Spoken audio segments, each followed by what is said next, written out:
The camera drifts slowly through the golden glow of a Manhattan night. Streetlights glimmer off sleek black cars parked outside one of the most exclusive restaurants in New York City. Its glass doors swing open every few seconds, spilling laughter, perfume, and the clink of glasses into the street. Inside, the restaurant is a cathedral of wealth. Crystal chandeliers scatter light across white tablecloths, silver cutlery gleams under candlelight, and violins hum softly in the background. Waiters glide like shadows, their trays balanced perfectly, their smiles polite, but weary. At the far center, seated at the largest round table, is Victor Hale. He is in his late 50s, his silver hair combed back meticulously, his dark tailored suit worth more than what some of the staff earn in a year. His very presence commands the room, not because he is noble, but because he demands attention with his booming voice, sharp gestures, and suffocating arrogance. Around him sits a circle of men, all dressed in expensive jackets and glossy shoes. They are sycophants, business partners, and self-proclaimed friends, though their eyes betray the hunger of men orbiting wealth. Victor raises his glass of Bordeaux. Another successful quarter, he proclaims. His voice cuts through the restaurant like a horn. Luxury doesn't just sell, it reigns. And I, gentlemen, I sit on the throne. The men laugh, some too loudly, some nodding as though the words were scripture. Their rings clink against glasses. A young waitress approaches the table. Her steps are steady, but her shoulders sag slightly from exhaustion. Her name tag reads Layla Carter. Mid-20s. Her brown hair is pulled into a practical bun, though strands have slipped free from hours of rushing. Her eyes, though shadowed with fatigue, still hold something unbroken. She carries a tray with practiced precision, setting down Victor's drink. Victor watches her. He doesn't just look, he studies her with the detached curiosity of a man who sees people as categories. Service staff. Invisible. Replaceable. Then, with a smirk curling across his lips, he leans back in his chair and speaks. But not in English. In a deep, deliberate tone, he rolls out a sentence in Arabic, loud enough for the whole table to hear. Look at her. Just another worthless waitress. His friends burst into laughter. Some don't even understand the words, but laugh because Victor does. Victor lifts his glass, eyes glinting. She probably doesn't even understand a word I'm saying. The camera cuts to Layla. For the first time, her polite mask wavers. Her lips press together, her eyes narrowing ever so slightly. It's a subtle change, but enough for the audience to feel her humiliation. Victor assumes silence equals ignorance. He believes his secret weapon is language, a way to belittle someone without consequence. But he has chosen the wrong waitress. And soon, he will regret it. The restaurant pulsed with a kind of quiet grandeur. A chamber of polished marble floors, white silk drapes falling from the high ceiling, and chandeliers that glittered like frozen constellations above the wealthy patrons who dined beneath them. It was the kind of place where the cheapest appetizer cost more than an ordinary worker's weekly groceries. The kind of place where people came not just to eat, but to be seen eating. At the grandest table sat Victor Hale. Victor was not merely rich, he was extravagantly, shamelessly rich. The kind of man whose wealth had grown so grotesque that it was no longer money, but armor, shielding him from shame or humility. His empire of luxury hotels sprawled across the United States, and his name was carved into marble lobbies from Los Angeles to Miami. At his side was a semicircle of men in tailored jackets, lawyers, business partners, opportunists who laughed too eagerly at every word he uttered. Victor leaned back in his chair, his silver hair glinting beneath the chandeliers. He had the face of someone who had long ago learned to sneer more often than smile. Gentlemen, he announced, raising his glass, luxury isn't just profitable. It is eternal. And as long as there are people who crave to belong to something above them, I will never starve. The men erupted in laughter, some pounding the table with their fists, others nodding with the kind of exaggerated vigor only sycophants could muster. And then, like a shadow brushing against light, Layla Carter entered their orbit. She approached quietly, balancing a tray with 3 glasses of champagne. She was young, mid-20s, but already had the hollow eyes of someone who had worked more shifts than she should, more hours than her body could stand. Her brunette hair, tied hastily back, had strands slipping loose to frame her pale, tired face. She placed the glass in front of Victor with careful precision. But Victor's eyes lingered on her longer than necessary.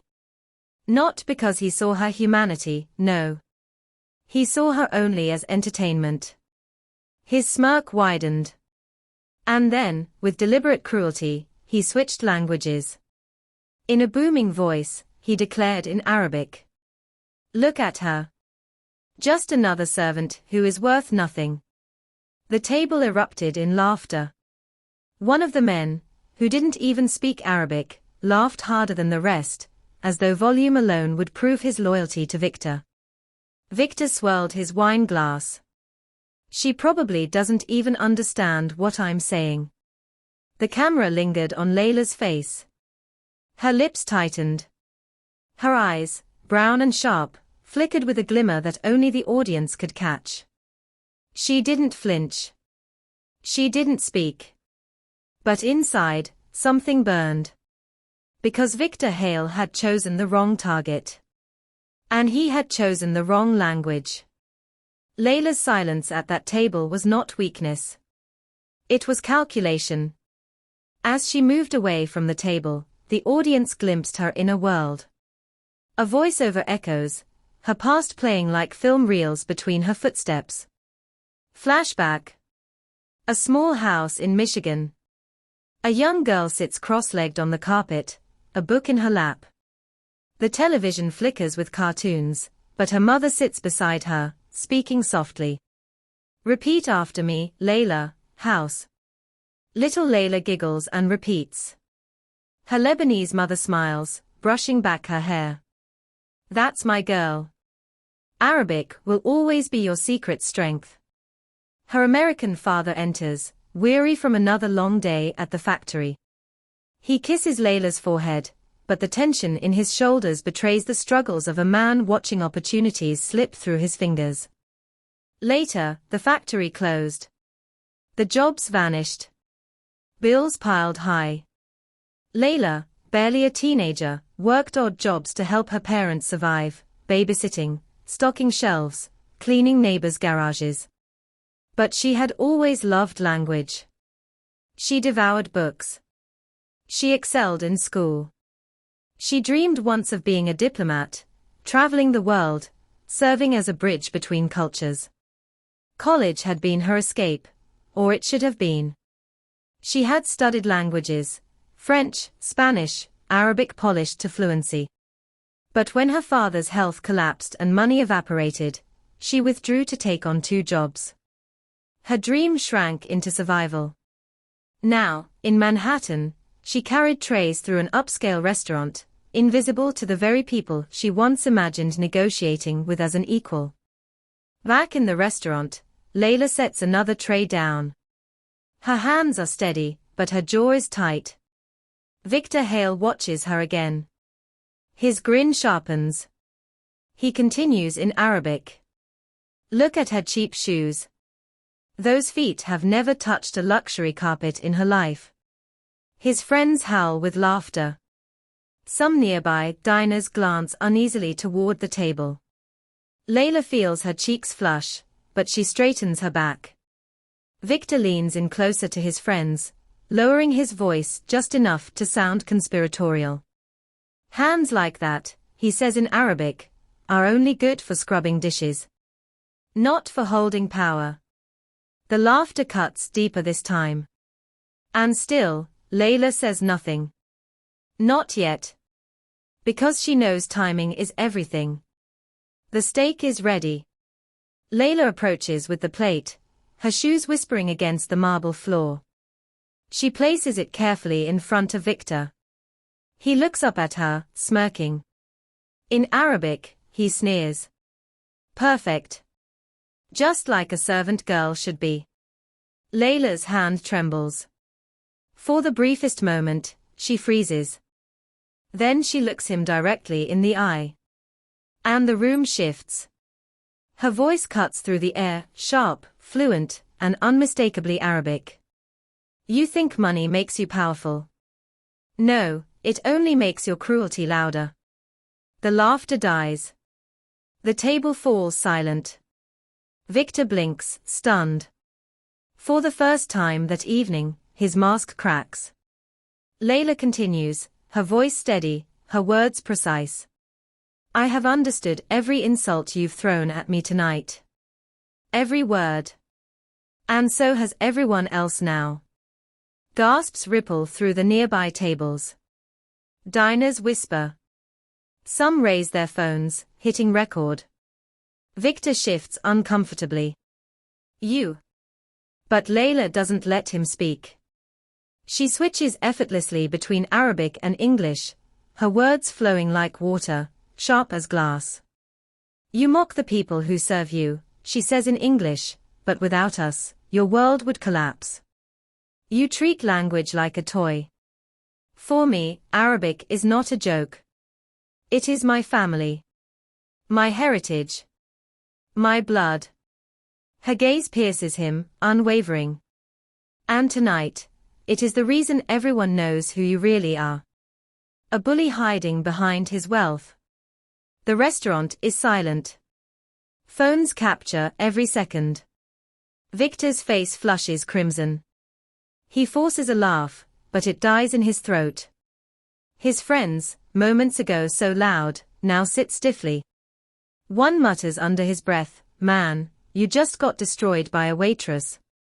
Victor's hand shakes as he lifts his glass, pretending to sip, but the tremor betrays him. Layla calmly gathers the empty glasses, her dignity unbroken. Act 4, Aftermath. The manager hurries over, panic written across his face.